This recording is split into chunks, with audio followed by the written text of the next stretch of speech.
Buen tiempo, ¿cómo se encuentran? Imagino que ya cansados de descansar.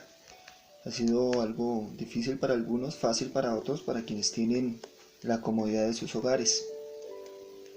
Les saludo a ustedes que han venido oyendo los mensajes, que han tomado la decisión personal y voluntaria de ir a la Biblia y leer desde su propio tiempo, momento y tiempo con Dios lo que la Escritura dice. Seguramente usted tiene sus tiempos de oración, eso es algo muy personal, muy íntimo, no pretendo tocarlo. Seguramente usted tiene su disciplina espiritual, la cual hace que su alma sea enriquecida. Pero ¿cómo dice la Escritura? ¿Qué es lo que desea Dios? En estos días en que, según la economía del mundo, los bolsillos van a sufrir, ¿qué tan preparados están nuestros corazones para enfrentar esta economía que se nos acerca?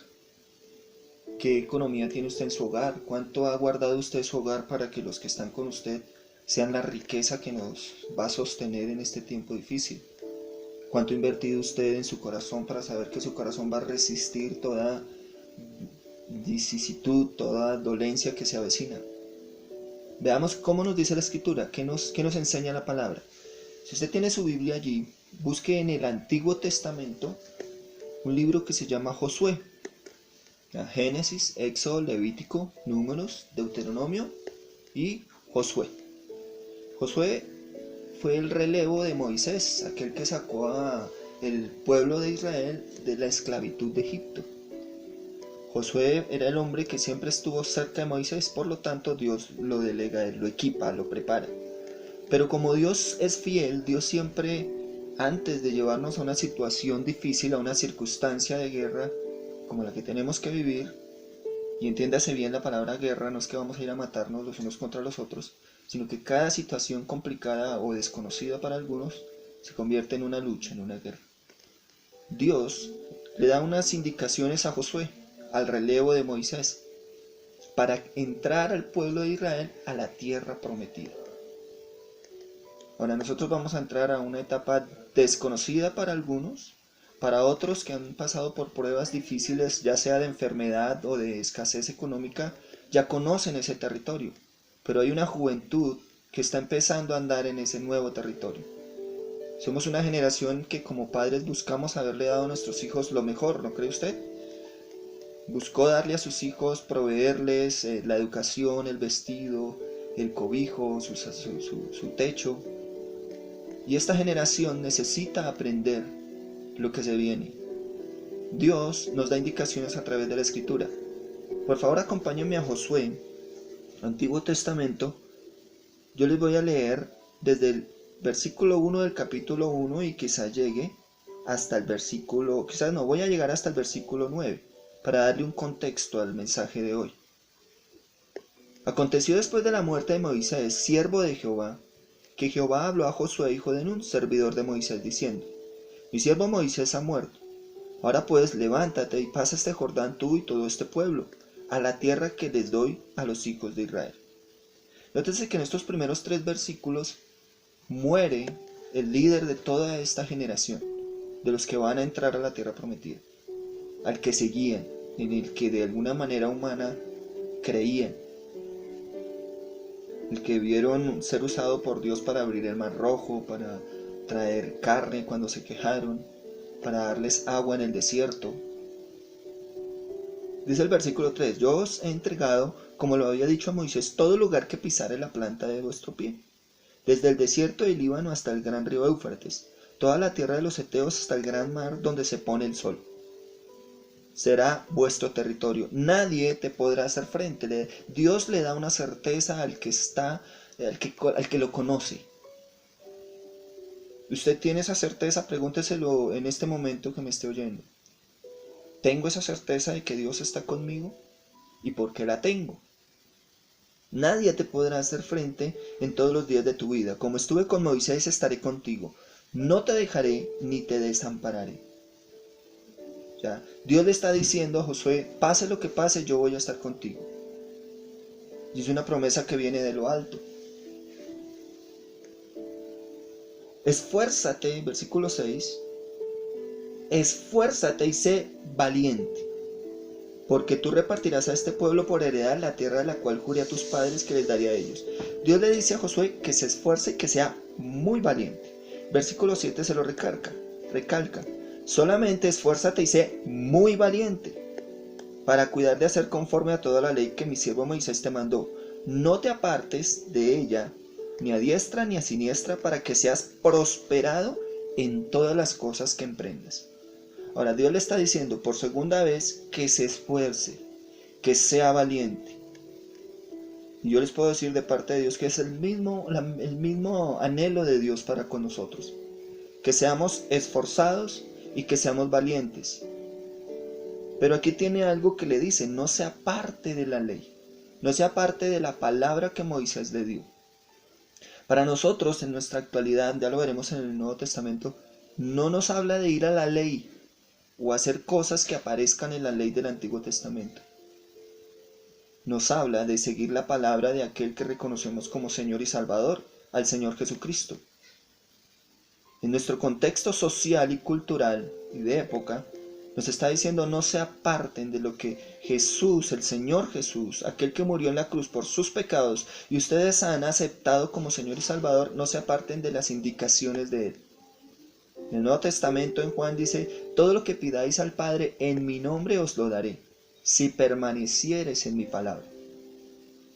Volvamos aquí a Josué, versículo 8. Nunca se apartará de tu boca este libro de la ley, sino que de día y de noche meditarás en él, para que guardes y hagas conforme a todo lo que en él está. Recuerda, estamos leyendo Josué capítulo 1, vamos en el versículo 8. Nunca se apartará. Ahora, Dios le está diciendo a Josué cómo va a prosperar. ¿Será que lo mismo que funcionó para Josué va a funcionar para nosotros? Él también tenía que enfrentar pruebas difíciles. Si usted se toma el tiempo, no es para todos, pero si usted se toma ese tiempo, va a entender todo lo que tuvo que hacer Josué para conquistar la tierra que el Señor les había prometido. Ahora, Dios promete y cumple, pero no quiere decir que nos vamos a sentar a esperar que las cosas sucedan. Dios nos equipa y nos prepara para hacer que las cosas sucedan. Nunca se apartará de tu boca este libro de la ley, sino que de día y de noche meditarás en él, para que guardes y hagas conforme todo lo que en él está escrito. Porque entonces harás prosperar tu camino y todo te saldrá bien. Aquí hay una garantía que da Dios al pueblo. Le está dando una garantía a Josué. Ahora, a Josué le está diciendo todo lo que Moisés le había dicho. ¿Qué nos está diciendo a nosotros? ¿Será que tenemos que hacer lo mismo que Moisés hizo? ¿O que los judíos por ley tenían que hacer? Quizás no. La historia del Antiguo Testamento es eso. Historia en el sentido de que fue para el pueblo de Israel. Pero es historia general en el sentido que hay mandamientos para la humanidad. Mira que te mando que te esfuerces y seas valiente. No temas ni desmayes, porque Jehová tu Dios estará contigo en donde quiera que vayas. Esfuerzo y valentía. No es tiempo de acobardarnos, no es tiempo de dejar que nuestro corazón se llene de temor. Es tiempo de enfrentar la realidad de una manera coherente, como Dios lo manda. Mientras piensa en todo esto, váyase para el Nuevo Testamento. Eso sucedió en el Antiguo Testamento, en un tiempo de conquista. En el Nuevo Testamento, ubique por favor 2 libros antes de Apocalipsis. ¿Sí? La carta de Juan, tercera de Juan. En esto aprovecho para decirle, una cosa es el evangelio que escribió Juan y otra cosa es la carta que escribió Juan. Este mismo Juan recibe el apelativo del hijo amado, del discípulo amado, porque era el que más estaba cerca del Señor Jesús, se recostaba sobre su pecho. ¿No le parece eso maravilloso? Este mismo Juan fue metido en una paila llena de aceite, porque fue exiliado a una isla que se llamó Patmos, y allí lo torturaron, y esa tortura era meterlo en una olla llena de aceite. Piense en ese, llévelo a su imaginación. Este hombre está quemado por completo, pero aún así su corazón permanece firme en el Señor. Él muere aislado, lejos, pero nunca se olvida del Señor que lo llamó. Este mismo Juan es el mismo al cual se le revela el Apocalipsis. Eso como dato educativo, si lo quiere tomar así. Voy a leer tercera carta de Juan, que es muy corta realmente, pero es muy interesante lo que Juan le dice a las iglesias. Tráigalo a su hogar, a su entorno. Mientras lo lee, mientras lo leemos, llévelo a su entorno y piense de qué manera puede aplicarlo a su vida. Si es que puede aplicarlo. Porque recuerde que estamos partiendo de la esencia de que usted y yo ya le pertenecemos al Señor Jesucristo y que vamos a guardar lo que el Señor Jesucristo nos ha indicado. ¿Recuerda lo que leímos? Nunca se apartará de tu boca este libro de la ley. Su manera de hablar ya no va a ser en derrota, su manera de hablar va a cambiar. Va a pronunciar lo que la palabra de Dios dice, de acuerdo a la voluntad de Dios. Para eso necesita usted tener, como lo tenía el discípulo amado, una cercanía con el Señor Jesucristo, una intimidad con el Señor Jesucristo. Por eso es importante que antes de leer la palabra, o después de leerla y después de leerla, usted vaya en oración de la manera que usted ha dispuesto en su corazón y en el nombre de Jesús se dirija al Padre, para que el entendimiento y la sabiduría que viene de lo alto fluya. Porque el que cree en el Señor Jesucristo, como dice la Escritura, de su interior correrán ríos de agua viva. No olvide, Juan capítulo 7, versículo 38 y 39. O 37 al 39. Leo tercera de Juan capítulo 1. El anciano Gallo, el amado, a quien amo en la verdad. Amado, yo deseo que tú seas prosperado en todas las cosas y que tengas salud, así como prospera tu alma. Fíjese que aquí el deseo de Dios, porque lo que usted está leyendo es algo que Dios inspiró a este hombre a decirle a la iglesia y a decirnos hoy a nosotros, que el deseo de Dios es que prosperemos, pero como prospera nuestra alma. Por eso le decía, ¿qué tanto ha atesorado usted? ¿Qué tanta economía tiene usted en los que usted dice ser suyos? En sus hijos, en su esposa, en su pareja, en su madre, en su familiar, en la persona que está con usted en este momento de encierro obligatorio en la nación y en el mundo. ¿Qué tanto ha invertido en él? Y no estoy hablando de dinero, estoy hablando de cuidado, estoy hablando de respeto, estoy hablando de lealtad, estoy hablando de ese amor que procede de lo alto. Porque si usted no invirtió, no tuvo esa economía para con esas personas, quizás usted en este momento esté en una pobreza y necesite realmente prosperar desde su alma. Es el tiempo en que vemos que ni siquiera el dinero es suficiente. Y apenas estamos arrancando para atravesar esta prueba, no es más que una prueba. Piense ahora en la economía que va a tener para con los suyos. Pensemos, ¿cómo vamos a invertir en ellos? Más tolerancia, más paciencia, qué sé yo. Cada uno de nosotros sabemos en qué tenemos que trabajar. Bien dijo el Señor Jesucristo, el que esté libre de pecado, ya usted lo ha dicho. Vuelvo a leer para pasar al final. Amado, yo deseo que tú seas prosperado en todas las cosas y que tengas salud, así como prospera tu alma. Versículo 3. Pues mucho me regocijé cuando vinieron los hermanos y dieron testimonio de tu verdad y de cómo andas en la verdad. No tengo yo mayor gozo que este, el oír que mis hijos andan en la verdad. Y ese es el gozo que da Dios, que viene de Dios. Que usted y yo aprendemos y aprenderemos todos los días, porque todos los días Dios nos está enseñando, Dios nos está formando a andar en la verdad. Pero entonces, si no hemos trabajado en esa economía, ¿de dónde vamos a sacar los recursos para enriquecer a los nuestros? Buena pregunta, ¿no le parece? Porque usted no los puede comprar en la tienda. Puede leer infinidad de libros, oír mucha música que lo anime, oír personas que lo motiven. Pero si usted no va a la fuente, ¿de dónde va a tomar los recursos para esa economía? Para hacer que los que están cerca a usted sean el tesoro más grande y puedan cuidarse los unos a los otros, o podamos cuidarnos los unos a los otros. Devuélvase al Evangelio de Juan, con el cual comenzamos. Recuerde, es el último de los 4 evangelios que aparecen allí en el Nuevo Testamento. Y yo le voy a decir, por lo que dice la Escritura, de dónde usted y yo podemos tomar. ¿Cuál es nuestra fuente? ¿Cuál va a ser nuestra economía y nuestro tesoro para poder atesorar a los nuestros? Si usted nunca ha sabido dar un abrazo, le va a ser difícil. Decir un te amo, no a cualquiera se le dice. Decir te quiero puede ser muy fácil, pero sostenerse en esta palabra, quién sabe. Es el momento de atesorar a los nuestros. Es el momento de volver los ojos a Dios y hacer las cosas a la manera de Dios. Recuerde, necesitamos valentía, necesitamos esforzarnos, necesitamos permanecer en la palabra de Dios, la palabra que Dios nos da a cada uno. Necesitamos atesorar a los nuestros, porque es el deseo de Dios que prosperemos en todo, pero así como prospera nuestra alma. Si nuestra alma es pobre, nuestros tesoros, nuestras riquezas serán pobres.